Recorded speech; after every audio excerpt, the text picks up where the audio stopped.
People don't really want to change, they want relief.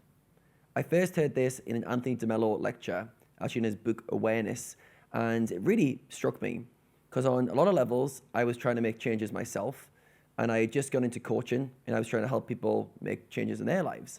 And this really struck me as an odd thing to say. People don't want to change. And I was like, of course we want to change. Of course we want to change. But as I got reflecting on this over many years, it took a long time to piece this together, and observe myself, observing hundreds of people I was working with, I started to realize that there was a lot of truth in this, that people actually want to get rid of their discomfort. They want their symptoms to go away. They want their uneasy feelings to go away. They want to arrive in a comfortable state, but they don't want to change. They don't want to go through a real transformation where they have to make big changes. And this is a real challenge to deal with as we're trying to make choices, achieve goals, do things with our life, and we realize that, wait a second, on a big level, we don't want to change. So people don't want to change, they want relief, not transformation. That's the first realization I made, or I came to, and when I started to look at my own life, I saw it many times. I'd have a pattern that emerge, maybe I'm procrastinating too much, maybe I'm overthinking, maybe I'm not in the life circumstances I want to be, financially or other, and I would want those things to go away. I want to be at the end result. But I didn't really want to go deep into the root cause. I didn't want to have to understand myself and go, why is this cause being caused? And you realize why change is hard is because you have to confront yourself. First of all, you have to realize I haven't been shown up in the way I could be. The circumstances that are evolved are because of me. I did it all. The relationships that aren't where I want to be, I did it. The financial situation, I did it. And you've got to realize that you've caused a lot of the things that most likely you've played the victim card to. This wasn't my fault. Life happened this way. Couldn't quite get this to happen. This was my upbringing, so I couldn't do these things. And we hide behind the stories. We hide behind the narratives. And that's why change is so hard, because we have to drop those. We have to let go of those in order to make real changes. Now, there's 3 times I've identified in myself and others where we can make big changes, where it becomes almost predictable that you're going to make a change on some fundamental level. The first of those is rock bottom moments. These are the moments where it can't get any worse. You fall from grace and it's like, this is as low as it gets. It could be a big breakup in a relationship. It could be going completely broke and realizing that you need to get your finances together. It could be a health scare. Maybe you go to the doctors and they say, hey, you're on a real path to get some disease or diabetes. You need to change your health habits immediately. But something almost like wakes you up. Rock bottom moment almost like crashes you into reality and go, right, wow, wake up. And these are so predictable of change because now you need to confront yourself in a way you hadn't before. The things you were hiding behind that you kind of knew weren't going well, now you've got to face them. It's like the smoker he knows smoking's bad for him, smokes his whole life. Then the doctor goes, hey, you've got some lung condition, and he stops smoking. It's like he knew the whole time that what he was doing was bad for him, but now he's being forced in that moment to confront reality. So rock bottom moments, they often lead to change. Don't always, but they often lead to a moment to reflect and you can change. The other interesting time you make big changes is when you have an insight. You understand. You see something in a different way and you go, this is causing me suffering. This is not leading to the life I want. I will change. And an insight moment almost leads to a big change quickly. It's almost like you're touching something hot and you like realize, wow, that's hot. Don't touch it. But the whole time before that, you didn't realize.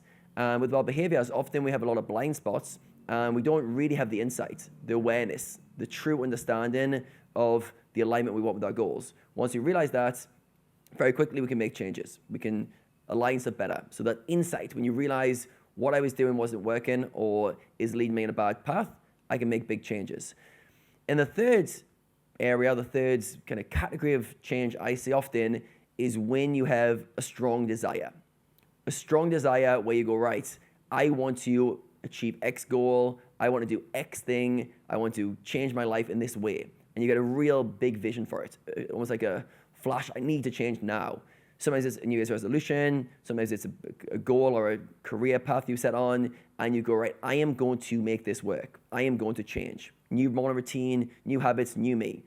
And of the three, so the rock bottom, the insights, and these kind of strong desires, the strong desire one is the hardest to enact or to live out, because with strong desire, it's almost like a fuel source.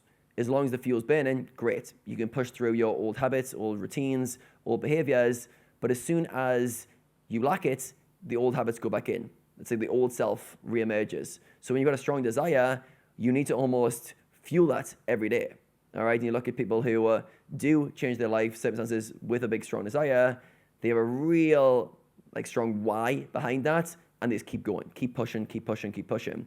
And I found for myself, and for a lot of people, that isn't enough often. That desire fades over time, and then you quickly or slowly stumble back into the old habits, the old patterns, and the old behaviors. So, you've got to realize that change is not something we necessarily want to do, and change is very hard. So, what does it actually take to change?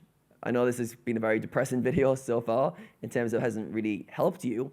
So, how can we start to turn this around? How can we look in terms of how can we make changes? So the first thing we acknowledge why we don't want to change is because change hurts. And change hurts because it involves letting go. Letting go of parts of ourselves.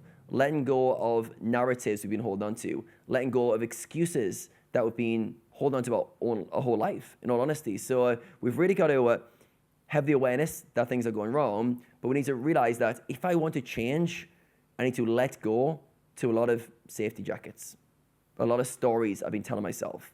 Because imagine you have the story of your health, that you're someone who's always been healthy. It's very easy to hide behind that story and not make changes. You don't need to because you've got a big excuse. Or you hide behind a financial story. Oh, I've come from a bad background. I've been unlucky my whole life. Whatever it is, these circumstances aren't available for me. Whatever story you want to have, it limits you. So when you want to really change, you've got to drop all those stories that have really kept you safe. And what you realize is, at first, it becomes really uncomfortable. You're like, oh my God, I could have changed the whole time and I didn't. Ugh, it's a real bad feeling. So letting go sounds easy. You'll see it in self-help books all the time. Very hard to embody. Very hard to let go of stories that you've been telling your whole life. Very hard to let go of your identity. So I feel like for change, on the surface level, let's call the surface level habits, routines, showing up, that still has challenges because you've got your own ways of showing up, but that's easier than the deeper level, the kind of identity-based level. When you're attached to your identity to being a certain way, which we all do in certain areas. If you look at areas you want to improve, where you keep saying you want to improve, but you haven't, very often it's not just the habits, it's the identity that you've created there that is hard to let go of. And we need to realize that if we want to change, we need to confront this. We need to be brave enough to let go. So for me, it comes down to a few things. First of all is awareness. So I need the awareness of this is a problem. This is not alignment with where I want to go with my life. Then I need accountability. And this is the hard one. People like Jocko Willink, I love his work in terms of taking full ownership, full accountability for where you are. This is, again, very easy to say, very hard to do. Imagine all the things that you don't like about yourself or your life that you've blamed on other things. You have to go, it's my fault. It's all because of me. That's a wake-up call that most people don't want to take. But you need to have that accountability to, this is where I'm at. Okay, and if you can't do it fully, at least do it partially. At least go, okay, I've partially created this. I'm at least 50, 75% responsible for everything that's happened in my life. Then the next stage is we need courage. For me personally, when I make changes, I need courage to almost take that deep breath and go, right, this is where I'm at. This is where I want to be. There's a big gap between where I am and that future goal. Okay, I need courage to step into that, to start acting. And I need then, the final kind of step with that courage is the willingness to keep making those changes day after day, over and over. And what I found with change, for me personally, it generally happens piece by piece, like small step by small step. Rather than one big jump, it's like 1,000 small steps. It's like 1,000 little wins done over 1,000 different days or something like that. So it's those small things done often. So it's like reps getting built, that you build that repetition with yourself. And Yeah, for some other people, maybe change is more of a flashbulb moment. I know the rock bottom moments and the insight moments, they are more they change happens quickly, but the strong desire ones, or the ones where you just want to get going and make a change, you've often got to do it step by step. Every day, you recommit to that. Some days you fall off, you go back to where you were. You go, right, idiot, why did I do that? Back on it the next day. And you recommit to that willingness to constantly show up over and over. And then just sit with the fact and realizing people don't want to change. And you're one of those people. You probably don't want to change on that kind of identity level, on that kind of deeper root level. You're like, staying the same is what I want, is what I really want. You want to stay the same, but get the outcomes of someone who's changed. Right? It's quite ironic when you stop, you go, I want these results, I want these outcomes, but I don't want to change too much. It's like someone who says they want to be a millionaire, right? And they're quite lazy with their habits, let's call it. And they go, I want to be a millionaire. Oh, but I wouldn't want to be boring and sacrifice my social life. Oh, and I wouldn't want to just be working all day, every day. And I wouldn't want to, and they create all these identity things that they wouldn't be willing to give up to get the goal. In reality, they could just say, I don't want to be a millionaire. I don't want to change. I want the result of being a millionaire, but I don't want to do the things that are needed to be that millionaire. All right. So it's one of those to realize that for yourself in your own pursuits. Some things you got to just give up on. I'll just go, look, stop kidding myself and saying I want that. I don't really want that enough. And then things you do want, the areas you do want to change, really go after them. Really go, right, I know change is hard. I know I probably don't want to change on a lot of levels, but I'm going to commit to it. And I'm going to commit to it not today, not tomorrow, not when I'm motivated after this video, but every single day for as long as it takes until that becomes who I am. And that's what I found out for myself when I make big changes, when I really solidify change. I don't do it in one go. I do it over hundreds of days, just solidifying it until slowly that kind of old self, the old habits die off, the old identity dies off, and the new you just becomes the default. But that's what I wanted to talk about today.